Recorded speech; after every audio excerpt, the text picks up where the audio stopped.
여러분, 예수께서 산에서 내려오셨다고 하고 있습니다. 마태복음 8장은 마태복음 5장부터 7장까지 예수님께서 산에 올라가 그리고 따르던 무리들을 앉혀놓고 가르쳐 주셨던 그 강론, 강의, 설교와 교훈이었습니다.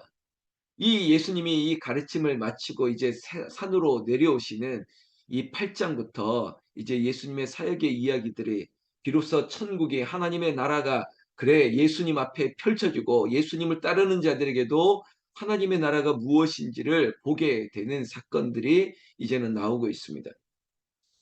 8장 1절 말씀해 보시니까 예수께서 산에서 내려오시니 수많은 무리가 따르니라라고 했습니다. 여러분 그 가르침의 놀라움을 알고 이 가르침이 남다른 것을 알고 예수님을 더 알기를 원합니다. 예수님을 더 보기를 원합니다. 그 말씀을 더 듣기를 원하는 거예요. 이 갈망, 이 열망 이것이 예수님을 따르게 했다는 것이죠. 사랑하는 성도 여러분, 특히 새벽의 용사 여러분, 우리가 주님을 더 알기를 원합니다. 예수를 더 따라가기를 원합니다. 말씀 듣기를 원하는 거예요. 예수께서 우리에게 어떤 일을 행할지 그 열망으로 주님을 더 가까이 가기를 원하는 것이죠. 그때 2절 말씀에 보면 한 나병 환자가 나와 절하며 이르되 이렇게 하고 있습니다. 여러분 그 수많은 무리 중에 온전한 사람만 있는 것이 아닙니다. 여기 있는 한 나병 환자처럼 아니 나처럼 이런저런 장애가 있거나 부족함이 있거나 그리고 여러 가지 사연이 있는 사람들이 얼마나 많았겠습니까? 그들 중에 한 나병 환자가 예수께 나왔습니다. 그리고 절하며 이르되 주여 원하시면 저를 깨끗하게 하실 수 있나이다. 그늘 여러분 예수께서 저를 깨끗하게 하실 수 있다. 그렇게 찾아온 나병 환자. 그러나 여러분 이 나병 환자에게는요 부정하다라고 하는 그 꼬리표가 달려 있습니다. 주홍 글씨가 새겨져 있습니다. 유대 사회에 있어서 나병 환자가 지금 많은 사람들이 모여 있는 이곳에 찾아왔다는 것 자체가 돌 맞아 죽을 각오를 했다는 것입니다. 정말 갈급함과 사모함이 있었기 때문에 이렇게 할 수 있다는 것이에요. 우리는 성경을 이미 많이 알고 있지 않습니까? 유대 사회의 나병 환자라고 그들이 저 무리들 저 밖에 그들의 공동체에서 멀리 떨어져서 스스로 부정하다 부정하다 말하면서 감히 사람들 곁에 갈 수 없었던 사람이 아니 여기까지 왔단 말이야. 얼마나 사모했으면 얼마나 갈급했으면 여러분 사랑하는 기도의 용사 여러분, 우리가 갈급함이 있습니까? 정말 주님 아니면 안 될 것 같아서 사람의 시선과 사람들의 돌팔매질 이거보다 더 나는 그럴지라도 어떠한 핍박이 있을지라도 주님 뵙기를 원하는 그 갈망을 가지고 있는 것이죠. 이런 믿음의 갈급함이 사모함이 여러분들에게 있습니까? 우리의 신앙생활이 아유 뭐 늘 그저 일주일에 한 번 주일 예배 가고 그래 나에게 맡겨진 뭐 이거 하라니까 요 정도만 하면 된다 이거 아니고 정말 주님 내가 죽기를 각오합니다. 그리고 주님 내 평생에 꼭 뵙기를 원합니다. 한 나병 환자 이름도 없는 이 사람은 그런 각오가 있었다는 것입니다. 그리고 그의 고백 보십시오. 원하시면 저를 깨끗하게 하실 수 있나이다. 여러분, 예수가 나를 고쳐주실 수 있다라는 확신이 있으니까 맞아 죽을 각오로 여기까지 온 것입니다. 이 자리에 있는 우리 믿음의 선배님들이에요. 장로님, 권사님들이에요. 주께서 하실 수 있습니다. 주께서 우리의 건강을, 내 문제를, 우리의 집안 문제를, 내 심령의 깊은 곳에 있는 모든 문제를 오직 주님만이 하실 수 있습니다. 이 갈급함과 정말 구하고 찾고 두드리는 것. 여러분 산상수훈에 말씀드렸지만 기도할 때 하나님 앞에 간구하는 거예요. 너는 구하라, 찾으라, 두드리라. 그리하면 우리에게 무엇을 주실지 그건 우리의 믿음이죠. 그렇게 나병 환자가 주님 앞에 엎드렸습니다. 근데 문제는 그 찾아왔던 예수, 만나기를 원했던 예수님이 어쩌면 인간적으로 본다면 나를 모른다 하시면 어떡하지? 나에게 손 내미는 것 그걸 거절하시면 어떡하겠지? 어떡하지? 여러분 그런 생각이었다면 그렇게 할 수 없는 거예요. 3절 말씀해 보면 예수께서 저는 이 구절이 참 따뜻하게 느껴지는 거예요. 예수께서 손 내밀어 그에게 이르시되 이거죠. 손 내밀어 주를 만져라. 주 지나신다. 여러분 손을 내미시는 거예요. 그러면서 예수께서 말씀하십니다. 이르시되 내가 원하노니 깨끗함을 받으라 하시니 즉시 그의 나병이 깨끗하여 진지라. 여러분 손 내밀어 그리고 그를 만지시면서 깨끗함을 입으라. 깨끗함을 입으라. 여러분 우리의 죄를 씻어 주실 분도 보혈의 능력 예수밖에 없습니다.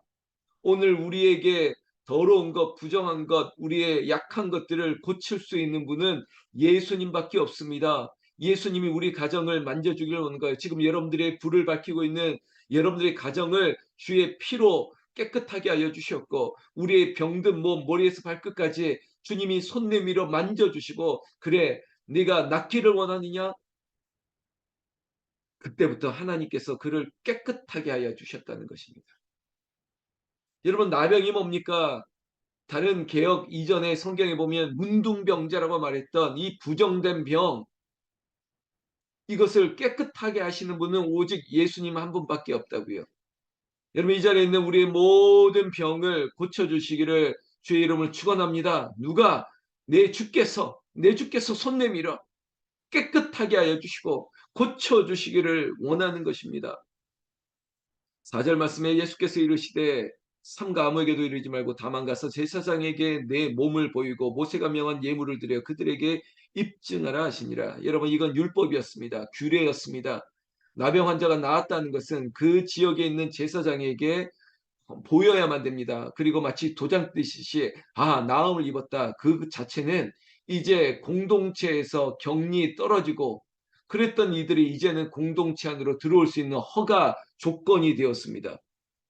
그리고 더 나아가 이 은혜가 무엇인지를 예물을 드려 하나님 앞에도 마치 여러분 속건제와 같이 속죄자와 같이 이제는 깨끗하게 됐다. 너의 문제가 해결됐다. 이것을 제사로 제물을 드리면서 하나님 앞에 더 가까이 나아가게 하는 이 방식을 준 거죠.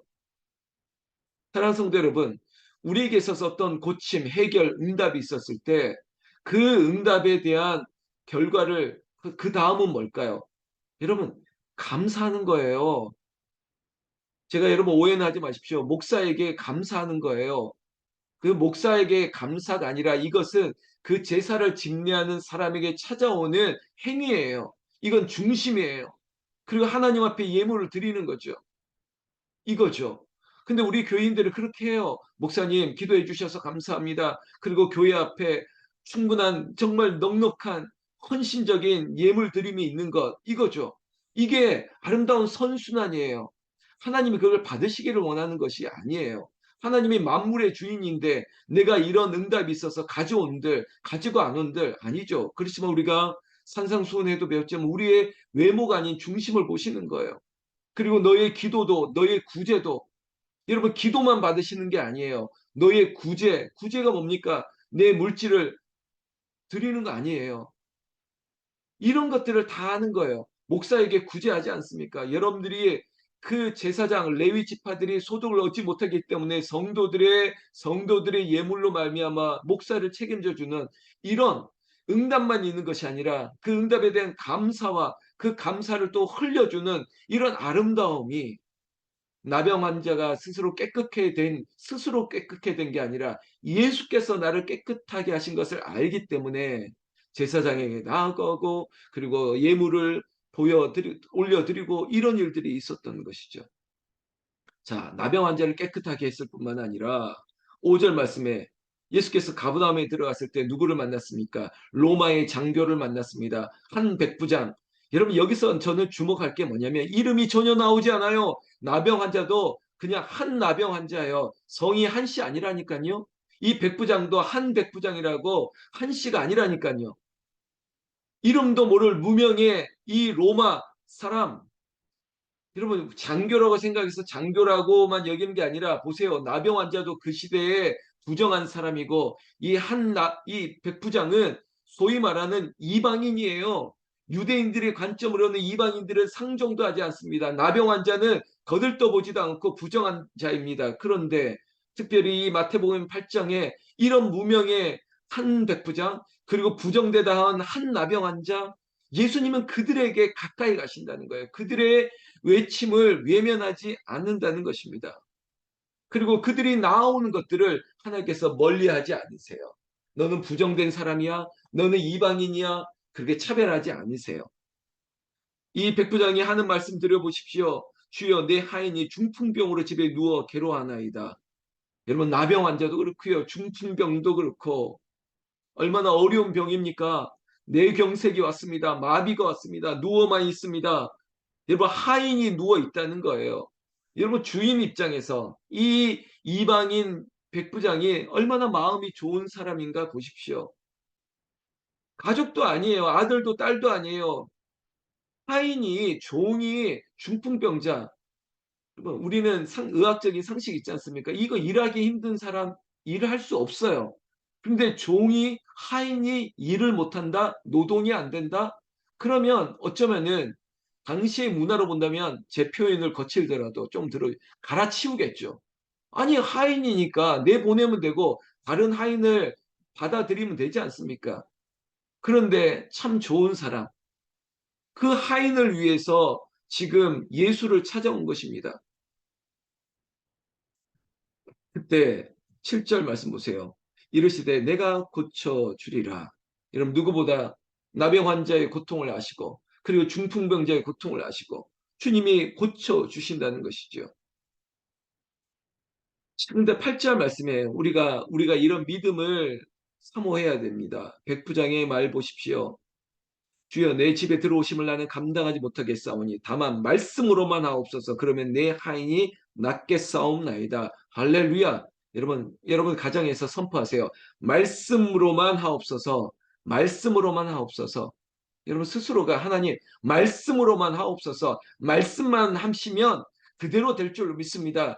믿음은 이 말씀으로 말미암아 능치 못함이 없습니다. 주님 말씀으로만 하옵소서. 그러면 내 하인이 낫겠나이다. 여러분, 이 자리에도 하나님 말씀하여 주시옵소서. 주여 말씀하시면 내가 낫겠나이다. 여러분, 이것이 우리의 믿음이에요. 오직 말씀으로, 주의 능력으로, 주의 보혈의 능력으로 우리를 깨끗하게 하시고, 지금 우리의 아들을, 우리의 하인을, 우리의 종을, 우리의 딸을, 나를 고쳐주실 줄로 믿습니다. 이겁니다. 여기에 더하는 이 백부장의 워딩, 말이 너무 예쁜 거예요. 나도 하인도 있고, 나도 수하에 있는 사람이 있는데, 가라, 오라, 이렇게 말하지 않습니다. 그냥 번거로우시니까, 선생님, 예수님 말씀만 해달라고요. 10절, 예수께서 들으시고 놀랍게 여겼다고 했습니다. 그러면서 따르는 자들에게, 많은 유대인들에게, 그리고 제자들에게, 사도들에게, 너희 중에 이만한 믿음이 없다. 이방인에게서 이런 믿음을 보았다. 그러면서 뼈 있는 말을 하지 않습니까? 이스라엘 중 아무에게도 이만한 믿음을 보지 못하였노라. 여러분, 제자들이 얼굴이 화끈거렸을 겁니다. 많은 유대인들 가운데 했을 겁니다. 여러분, 믿음은요, 결국은 예수님께서 척도가 되시는 거죠. 야, 장로니까 목사니까 믿음이 좋아라고 말하지 않습니다. 그저 말씀으로만 하옵소서. 정말 어린아이와 같이 순전함으로 믿고 따르는 자에게, 그리고 예수 그리스도를 바라보는 자에게 하나님의 능력이 나타나는 거예요. 특별히 여러분, 이 새벽에 나온 여러분들, 하나님의 은혜가 샬롬이 임하기를 원하는데, 이 자리에 있는 우리의 약한 것들을 말씀으로만 없어서 주님, 담임 목사의 기도와 우리의 기도를 통해서 우리의 병든 몸을 고쳐주실 줄로 믿습니다. 아멘 하는 겁니다. 그런데 우리의 의심이 없어야죠. 이 백부장의 믿음이 그거예요. 의심이 없습니다. 말씀으로만 하시옵소서. 그대로 될 줄로 믿습니다. 여러분, 이 말씀 쭉 읽다가 마지막 13절 말씀 보십시오. 예수께서 백부장에게 이르시되 가라, 내 믿음대로 될지어다 하시니 그 즉시 하인이 나으니라. 내 믿음대로 될지어다. 네가 지금 나를 믿는 대로, 그 믿음의 고백대로 즉시 나음을 입을 것이라는 거죠. 여러분, 가서 보니까 나은 게 언제였느냐? 주님 말씀하시는 그때 나음을 입었다는 거예요. 지금도 중국이나 저 이슬람의 선교 현장에 어떤 일이 일어난 줄 아십니까? 저기 파송한 교회에다가 부탁을 이거 너무나도 시급한 문제가 있는데 지금 이 시간 기도해 달라고 막 기도했는데 그 기도하는 순간 그 선교 현장에 영적 지진이 일어나는 거예요. 기적이 일어나는 거예요. 정말 초대교회 같은 기적이 일어난다니까요. 정말 간절히 믿음으로 구하였더니 그 구하는 응답이 여기에 나타났다고요. 특별히 오늘도 내 아들이 낫겠나이다. 내 손주가 낫겠나이다. 내 남편이 내 아내가 내 형제가 낫겠나이다. 우리 교회 누구 낫겠나이다. 저는요. 제가 마지막으로 이름을 부르며 기도하지 않습니까? 하나님 권사님을 고쳐주십시오. 우리 아이를 고쳐주십시오. 우리 집사님을 우리 성도님들을 고쳐주시옵소서. 나의 믿음이죠. 그리고 하나님 교회가 복받기를 원합니다. 믿음 반석에 세워지기를 원합니다. 하나님 7주간의 전도를 통해서 하나님께서 구원받은 성도들을 더하게 하여 주실 줄 믿습니다. 이게 우리의 믿음이에요. 그리고 믿음은 믿음대로 우리가 행하는 거예요. 나병 환자처럼 찾아가야죠. 그리고 백부장처럼 찾아가야죠. 우리도 믿음으로 만나는 거예요. 그런 믿음의 이 행위가 우리를 복되게 하고 유익하게 하여 주실 줄로 믿습니다. 오늘은 특별히 하나님 나라가 어디에서 이루어지느냐? 여러분 지금 믿음대로 구하는 자에게 이미 천국은 이루어진 것입니다. 오늘 아침이 우리의 천국이 되고 우리의 기도가 응답되는 놀라운 은혜의 시간, 응답의 시간, 기적의 시간이 되기를 나는 예수님의 이름으로 축원합니다. 축원합니다. 기도하겠습니다.